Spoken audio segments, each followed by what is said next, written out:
In the vast and ancient tapestry of life, few creatures captivate the imagination quite like the dinosaurs. For over a century, we pictured them as titans of the land, shaking the earth with every step. But nature, in its boundless creativity, forged a dinosaur unlike any other. This was Spinosaurus, a creature that defied our expectations and revealed a new chapter in the dinosaur story. It was not merely a land dweller, it was a master of the water, a semi-aquatic predator that patrolled the great river systems of ancient North Africa. Its most striking feature, a magnificent sail of skin stretched over tall spines on its back, announced its presence in this prehistoric world, a world it had uniquely adapted to conquer. Imagine, if you will, the world as it was 95 million years ago. The lands we now know as Morocco and Egypt were not arid deserts, but a lush, sprawling network of rivers, swamps, and floodplains. It was here that Spinosaurus reigned supreme. This colossal animal, potentially longer than even the mighty Tyrannosaurus rex, was an extraordinary sight. It carried its immense bulk with a strange and powerful grace, moving between the riverbanks and the deep, murky waters with an ease that betrayed its dual nature. Its very existence forces us to reconsider what it meant to be a dinosaur, pushing the boundaries of what we thought was possible for these remarkable animals. It was a predator perfectly at home in two distinct realms. The discovery of Spinosaurus has been a long and fragmented journey, a scientific detective story pieced together over a century. The first precious fossils were found in Egypt in the early 20th century, only to be tragically destroyed during World War II. For decades, our understanding of this animal was limited to old drawings and sparse descriptions. But recent discoveries have brought Spinosaurus back into the light, revealing its secrets one bone at a time. These newer fossils have painted a far more complete and astonishing picture, confirming its adaptations for a life spent in and around the water, forever changing its place in the grand saga of prehistoric life. This creature was, in essence, a living paradox. It was a theropod, a member of the group of two-legged, carnivorous dinosaurs that includes famous predators like T-Rex and Allosaurus. Yet it broke all the rules of its family. While its cousins stalked prey across dry land, Spinosaurus waded into the currents, its gaze fixed on the shimmering fish below. It was an evolutionary experiment of magnificent proportions, a testament to the power of natural selection to shape an animal for a very specific and very successful way of life. It was not just a dinosaur, it was a living, breathing river monster, a true giant of the Cretaceous waterways. The most iconic feature of Spinosaurus is, without a doubt, the enormous sail that rose from its back. This structure, supported by neural spines that could be over 1.6 meters tall, remains a subject of great scientific fascination. What was its purpose? It was likely not for combat, as the spines were quite delicate. Instead, it may have served as a brilliant display structure, a vibrant billboard used to communicate with other Spinosaurus, perhaps to attract mates or to intimidate rivals from a distance. Its sheer size would have made the animal appear even more massive and imposing, a silent warning to any other creature that dared to challenge its territory along the river's edge. Looking closer at its head, we find more clues to its aquatic lifestyle.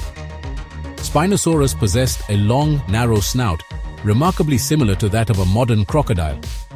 This elongated jaw was filled with straight, conical teeth, perfectly shaped not for tearing flesh from large land animals, but for securely gripping slippery prey like fish.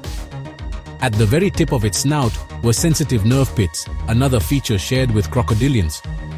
These pits would have allowed Spinosaurus to detect the subtle movements and the pressure changes of fish swimming in murky water, turning the river's depths into a landscape it could read by touch alone, a truly remarkable sensory adaptation. Its body, too, was a marvel of adaptation. The fossils suggest that Spinosaurus had relatively short, robust hind legs and dense bones, which would have provided ballast, helping it control its buoyancy while submerged. Unlike its land-based relatives, its center of mass was shifted forward, making it a somewhat awkward walker on land, but a powerful presence in the water. Its feet may have even been webbed, like those of modern water birds, allowing it to paddle effectively or to stand firmly on the soft, muddy bottoms of the rivers it called home. Every part of its skeleton points to a life deeply intertwined with the aquatic environment. Perhaps the most revolutionary discovery in recent years concerns its tail. For a long time, Scientists assumed it had a typical tapering theropod tail. However, new fossil evidence has revealed something far more spectacular, a deep paddle-like tail, shaped by long spines to create a powerful fin. This was not the tail of a land animal. It was an engine for propulsion, capable of moving side to side to drive the colossal creature through the water with incredible force. This tail was the final, definitive piece of evidence confirming that Spinosaurus was a truly proficient swimmer, an active predator that pursued its prey beneath the surface. Armed with its specialized anatomy, Spinosaurus was an unparalleled hunter of the Cretaceous rivers. It likely employed a variety of strategies to catch its prey. One can easily picture it standing motionless in the shallows, much like a giant heron, its head held low over the water. Using its keen eyesight and the sensitive pressure receptors on its snout, it would wait with immense patience for a fish to swim within striking distance. Then, with a sudden and explosive lunge of its long neck, its crocodile-like jaws would snap shut, the conical teeth providing the perfect grip on its wriggling meal. This ambush tactic would have been incredibly effective in the sun-dappled shallows. However, Spinosaurus was not limited to waiting. With its powerful, paddle-like tail, it was more than capable of active pursuit. It could propel its immense body through the deeper channels of the river system, chasing after large, fast-moving fish. Imagine the sight of this giant predator gliding through the murky depths, its sail perhaps slicing through the surface like a shark's fin. It would have been a formidable pursuit hunter, using its tail for propulsion and its webbed feet for steering as it navigated the underwater world. This ability to hunt in different water depths gave it a significant advantage, allowing it to exploit a wide range of aquatic food sources. The evidence for its fish-eating diet is not just circumstantial, it is written in the fossils themselves. Chemical analysis of Spinosaurus teeth shows isotope signatures consistent with a diet rich in aquatic prey.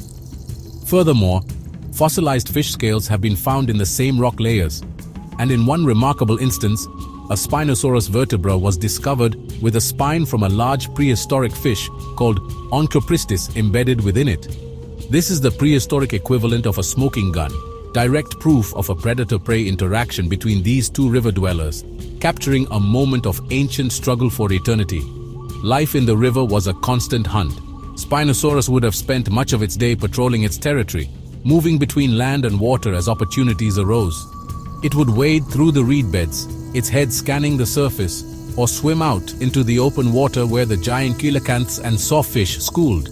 Its unique combination of features, the sensitive snout, the gripping teeth, and the propulsive tail, made it the apex predator of this specific environment.